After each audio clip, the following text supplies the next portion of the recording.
আমরা বলতে পারি এই লোকটা শিক্ষিত, কিন্তু এই লোকটা অশিক্ষিত এটা বলা যাবে না। আমি বাংলাদেশের সলিমুল্লাহ খান এবং পশ্চিম বাংলার চন্দ্রিল ভট্টাচার্য নাকি খুব ঠোঁট কাটা বক্তা।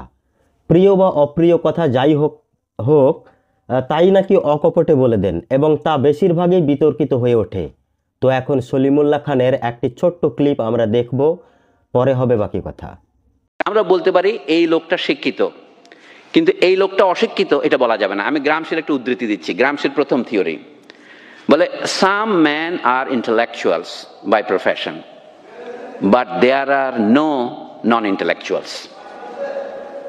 এটা ভাববার মতো কথা যে কোনো কোনো মানুষ পেশা হিসেবে বুদ্ধি বিক্রির পেশা গ্রহণ করেন।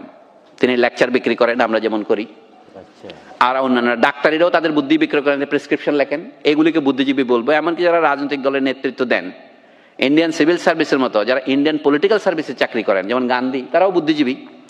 শুধু উকিল বলে নয়, শুধু ইঞ্জিনিয়ার বলে নয়, কিন্তু কোনো মানুষকে অবুদ্ধিজীবী বলা যাবে না।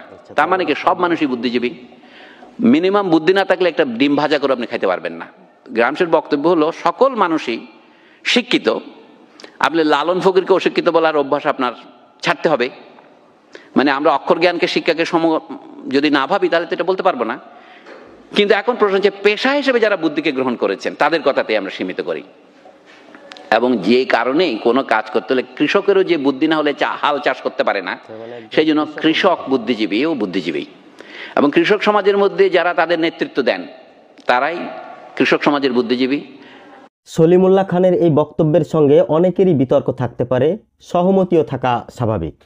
কথাগুলো শোনার পর আপাতভাবে মনে হতে পারে তাই তো সকলেই বুদ্ধিজীবী, কিন্তু একটু গভীরে ভাবলে এমনটা হবে না। বুদ্ধি খাটিয়ে কাজ করলেই যদি বুদ্ধিজীবী হয়ে যায়, তাহলে সবাই তো চিন্তা করে, তাহলে সবাই কি থিঙ্ক ট্যাঙ্ক? বন্ধুরা, এ ব্যাপারে আপনাদের মতামত আশা করছি।